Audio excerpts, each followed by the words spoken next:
आपको मार्केट में पैसा देना नहीं है, सिर्फ लेना है। अगर इस तरीके का सोच रखते हैं तो इस वीडियो में बने रहिए। इस वीडियो पे मैं डिस्कस करने वाला हूँ ऐसे कुछ तरीकों के बारे में जिससे आप मार्केट को बिना पैसा देके भी बहुत ज़्यादा पैसा कमा सकते हैं। Welcome to our channel enjoy the benefits पर। मेरा नाम है सौरभ। आज मैं आपको गाइड करने वाला हूँ पूरी स्टेप बाय स्टेप ऐसे कुछ तरीकों के बारे में जिसमें आप इन्वेस्ट करके नुकसान तो नहीं लेकिन प्रॉफिट जरूर अर्न कर सकते हैं। बात हो रहा है बिना नुकसान का, तो आपको डिलीवरी ट्रेड की तरफ जाना पड़ेगा।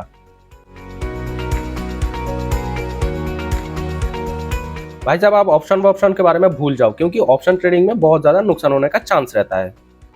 डिलीवरी ट्रेड में भी बहुत ज्यादा पैसा बनता है, मैं लास्ट में आपको दिखा दूंगा।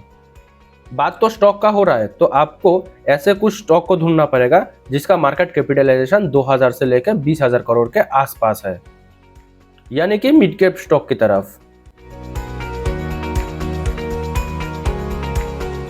क्योंकि इस तरीके का स्टॉक आपको ऑफर कर रहा है balance between growth and stability, जो स्टॉक फ्यूचर में लार्ज कैप बनने के लिए पूरा पावर रखता है। चलिए बात कर लेते हैं benefits of mid cap stock. अगर मिड कैप स्टॉक के ऊपर बेनिफिट्स के बारे में बात करूं तो देख लेते हैं इस तरीके का स्टॉक आपको क्या ऑफर कर रहा है। मिड कैप स्टॉक आपको स्पेशली 4 चीज ऑफर करता है। High growth potential compare to large cap, lower volatility compare to small cap, diversification benefits, potential for multibagger returns. अभी मैं जो बोला उसके ऊपर थोड़ा बहुत डिटेल में बात करूं। High growth potential compare to large cap, इसका मतलब क्या है चलिए बता देता हूं। जैसे रिलायंस, HDFC, ये सब एक साल के अंदर डबल तो नहीं हो सकता, लेकिन ऐसे कुछ मेडिकल सेक्टर में भी है जिसमें आप इन्वेस्ट करके 1 या 2 साल के अंदर उस पैसे को डबल कर सकते हैं। ऐसा बहुत सारा कंपनी आपको ढूंढने में मिल जाएगा, मैं लास्ट में बता दूंगा किस तरीके से मिलेगा। तो इस तरीके का कुछ कंपनी जो 1 साल के अंदर डबल भी हो रहा है, जैसे 10 करोड़ का कंपनी 20 करोड़ हो रहा है, 20 करोड़ का कंपनी 40 करोड़ हो रहा है। 2 नंबर पे आ गया lower volatility compare to small cap. अभी इसका मतलब क्या है? इसका मतलब एक ही चीज है कि उसके ऊपर जो स्मॉल कैप कंपनी है वो बहुत ज्यादा वॉलेटाइल होता है, वो बहुत ज्यादा नीचे की तरफ चला जाता है। जैसे 100 रुपए का कोई स्टॉक अगर 100 से 80 पे आ गया तो सीधा सीधा 20% फॉल कर गया। 3 नंबर पे हो गया डिवर्सिफिकेशन बेनिफिट। अगर मैं बोलूँ डिवर्सिफिकेशन बेनिफिट के बारे में तो आपको मिड कैप स्टॉक में इन्वेस्ट करने का एक बहुत बड़ा फायदा मिलता है डिवर्सिफिकेशन का। आपको एक ही स्टॉक में पूरा आपका फंड लगाने की कोई ज़रूरत नहीं है। 10 कंपनी के अंदर 10 पार्ट में आपका इन्वेस्टमेंट अमाउंट डाल देते हैं। इसमें एक चीज़ का तो फायदा पूरा रहता है, क्योंकि अगर 9 कंपनी चल गया, एक कंपनी डूब गया, तो इसमें भी आपका लॉस नहीं होगा, क्योंकि वो 9 का जो इतना प्रॉफिट आ जाएगा वो एक का नुकसान से ज़्यादा हो जाएगा। 9 कंपनी जितना रिटर्न दे रहा है वो एक कंपनी का लॉस वो कवर कर देगा। ओवरऑल आपका पोर्टफोलियो पॉजिटिव में रहेगा हर एक कलर पे। और 4 नंबर पे हो गया पोटेंशियल फॉर मल्टीबैगर रिटर्न्स। अगर इसमें डिटेल में थोड़ा बोलूं तो इसमें मिड कैप का जितना भी स्टॉक रहता है वो फ्यूचर में मल्टीबैगर बनने का पूरा कोशिश पे रहता है। जैसे कोई भी हॉस्पिटल इंडस्ट्री हो गया, बैंक हो गया, ये सब 2-3 साल के अंदर ही उसका मार्केट कैप्चर को डबल या ट्रिपल कर लेता है। जैसे 20,000 करोड़ का एक कंपनी 2 साल के अंदर 40,000 करोड़ हो गया, तो इसमें तो डायरेक्टली मार्केट कैप्चर डबल हो गया। तो आपका प्रॉफिट मार्जिन आप ही सोच लीजिए कितना हो सकता है। चलिए अभी बात करते हैं कैसे आप राइट मिड कैप स्टॉक को चूज कर सकते हैं।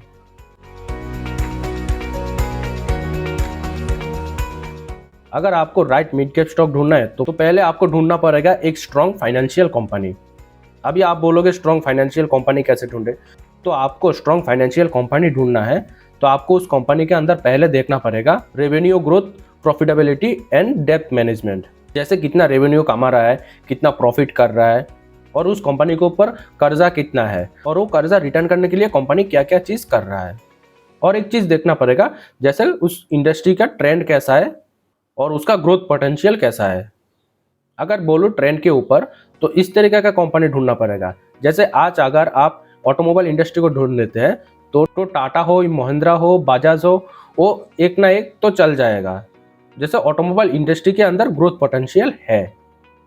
जैसे मेडिकल के ऊपर आपका ग्रोथ पोटेंशियल रहता है, बैंकिंग सेक्टर के ऊपर ग्रोथ पोटेंशियल रहता है। तो आप इस तरीके का कोई कंपनी मत ढूंढिएगा जिसका फ्यूचर में ग्रोथ पोटेंशियल नहीं है। पहले आप अच्छे से एनालाइज कीजिए जो इंडस्ट्री ढूंढ रहे हैं उस इंडस्ट्री में ग्रोथ कितना रहता है, साथ ही उस इंडस्ट्री का ट्रेंड, मतलब ट्रेंड आप में जा रहा है या उस वाला ट्रेंड को कोई फॉलो नहीं कर रहा है। जैसे फ्यूचर में तो बाइक, टैक्सी ये सब तो चल रहा है, लेकिन ऑटो रिक्शा, बाइसाइकिल ये सब का ग्रोथ पोटेंशियल बहुत कम रहता है। इस तरीके का कोई कंपनी आपने सिलेक्ट किया है तो उस कंपनी का मैनेजमेंट और कॉर्पोरेट गवर्नेंस आपको देखना पड़ेगा। जैसे गवर्नमेंट इस कंपनी को बैंड करने के बारे में सोच रहा है या सपोर्ट कर रहा है। एग्जाम्पल के लिए कुछ बोलूं तो फार्मा कंपनी को तो गवर्नमेंट सपोर्ट कर रहा है, लेकिन प्लास्टिक जो पॉलीथीन बैग बना रहा है उस कंपनी को गवर्नमेंट सपोर्ट नहीं कर रहा है। तो उस हिसाब से आप प्लास्टिक कंपनी की तरफ मत जाना, जैसे फार्मा कंपनी की तरफ जाना। मैं एग्जाम्पल के लिए बोला, तो उस तरीके से आप फॉलो करना गवर्नमेंट सपोर्ट और ट्रेंड को। और आपको उस कंपनी का कुछ फंडामेंटल डिटेल भी देखना पड़ेगा। पीई रेशियो हो गया, पीबी रेशियो हो गया, ईयरली कितना % डिविडेंड दे रहा है वो कंपनी, ये सब हिसाब। पीई रेशियो, पीबी रेशियो ये सब आप देखना 20 के आसपास रहे। और एक चीज जरूर देखिएगा, डिविडेंड कंपनी ईयरली कितना % दे रहा है। अगर डिविडेंड कंपनी ईयरली 2% 3% दे रहा है तब तो बेस्ट है, क्योंकि एक हिसाब से तो स्टॉक का प्राइस बढ़ रहा है, आपका इधर प्रॉफिट होगा, लेकिन कंपनी अपना प्रॉफिट का कुछ हिस्सा भी एज ए डिविडेंड के थ्रू आपको ट्रांसफर करेगा। तो एक दूसरा ऑप्शन हो गया स्टॉक मार्केट से पैसा कमाने का एक ही साथ। अगर आपको मिड कैप का कुछ बेस्ट स्टॉक लेना है तो आप टॉप कंपनी को भी कंसीडर कीजिएगा।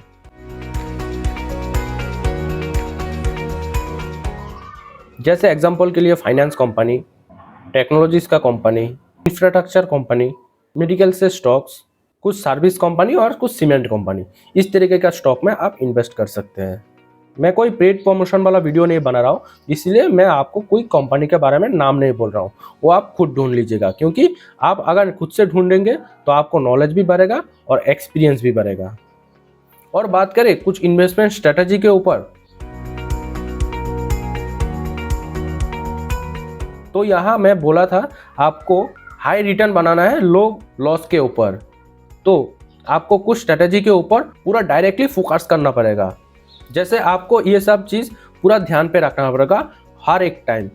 पहले ही आपको करना पड़ेगा डिवर्सिफिकेशन अपना पोर्टफोलियो को। जैसे एक ही कंपनी के ऊपर पूरा फंड मत लगा दीजिएगा, 5 से लेकर 10 कंपनी में आप बिंदास लगा सकते हैं अपना पैसा। इसमें एक कंपनी आपको अगर थोड़ा बहुत नेगेटिव की तरफ लेके भी जाए, बाकी 8-9 कंपनी आपको इतना ऊपर खींचेगा जैसे आपका वो फर्क ही नहीं पड़ेगा, ओवरऑल आपका पोर्टफोलियो ग्रीन पे रहेगा। और आपको इन्वेस्टमेंट करना पड़ेगा लॉन्ग टर्म के ऊपर। जैसे आज इन्वेस्टमेंट किया, 2 साल 3 साल तक आप इन्वेस्ट करते रहिएगा। तो हर एक महीने आप थोड़ा थोड़ा 1-2 करके क्वांटिटी में स्टॉक खरीद लेना। और अगर आप इस तरीके से इन्वेस्टमेंट नहीं करना चाहते और एक साथ में इन्वेस्ट करना चाहते हैं तो स्विंग ट्रेडिंग के ऊपर ध्यान देना। जैसे रिलायंस हो गया, बाजाज हो गया, पूरा ध्यान पे रखिएगा। ये सब पूरा साल एक ही अप ट्रेंड में एक ही डाउन ट्रेंड में नहीं चलता है, वो सब उस जिगजैग तरीके से चलता रहता है। तो आप उस ट्रेंड को अगर पकड़ ले तो आप सिर्फ 15 दिन या 40 दिन के अंदर ही बहुत अच्छा प्रॉफिट अर्न कर सकते हैं। बस एक बार अच्छे से एनालाइज करना उस कंपनी की ग्राफ के ऊपर कि ग्राफ कौन सा ट्रेंड में मार्केट को चला रहा है। और आपको हर एक टाइम पे अपना कंपनी को मॉनिटर और एडजस्टमेंट करना पड़ेगा। जैसे मॉनिटर का मतलब हो गया कंपनी ठीक से काम कर रहा है कि नहीं, हो गया क्वार्टरली रिजल्ट अनाउंसमेंट, तो ये सब के ऊपर आपको पूरा मॉनिटर करना पड़ेगा कंपनी ठीक से परफॉर्म कर रहा है कि नहीं। अगर कंपनी ठीक से परफॉर्म कर रहा है तो आप अपना इन्वेस्टमेंट कंटिन्यू रख सकते हैं। अगर कंपनी परफॉर्म ठीक से नहीं कर रहा है तो आप उस टाइम पे उस कंपनी को अवॉइड जरूर करना और अपना पोर्टफोलियो को रेगुलरली एडजस्टमेंट करना। अगर आपको ठीक ठाक प्रॉफिट मिल गया 2-3% 4% के ऊपर तो प्रॉफिट बुक करके निकल जाओ। और जो दूसरा कंपनी में डाउन ट्रेंड चल रहा है, मतलब आपका पोर्टफोलियो थोड़ा डाउन है, उसमें एवरेज कर लो। वो कंपनी अगर थोड़ा बहुत रिटर्न दे देगा तो आप ओवरऑल प्रॉफिट में आ जाओगे। मेरा कहने का सीधा सा मतलब है, एक कंपनी से प्रॉफिट बुकिंग करो, अपना फंड और प्रॉफिट के साथ दूसरा कंपनी में एंट्री करो और उस कंपनी से भी फंड और प्रॉफिट दोनों लेके और तीसरा कंपनी पे एंट्री करो। तो उस हिसाब से अगर आप अपना पोर्टफोलियो को राउंड फिगर एडजस्टमेंट करते रहोगे तो आपका पोर्टफोलियो बहुत जल्दी एक हाई मल्टीबैगर पोर्टफोलियो बन जाएगा।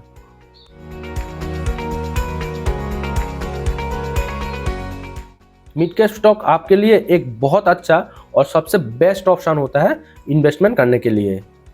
तो रिमेंबरली मैं जो पॉइंट बोला उसको आप पूरा ध्यान में रखिएगा। मार्केट को एनालाइज, रेगुलरली मॉनिटरिंग और एक सिस्टमेटिक तरीके से अपना इन्वेस्टमेंट कंटिन्यू रखिएगा और प्रॉफिट बुकिंग भी करते रहिएगा। तो इस तरीके से करते रहेंगे तो आप हमेशा प्रॉफिट में रहेंगे। इन्वेस्टमेंट करियर एक बहुत ज़्यादा रिस्की काम होता है, तो आप अपना डिसीजन और अपना फाइनेंशियल एडवाइजर का हेल्प ज़रूर लीजिएगा। Thanks for watching our video. Subscribe for more financial and investment content.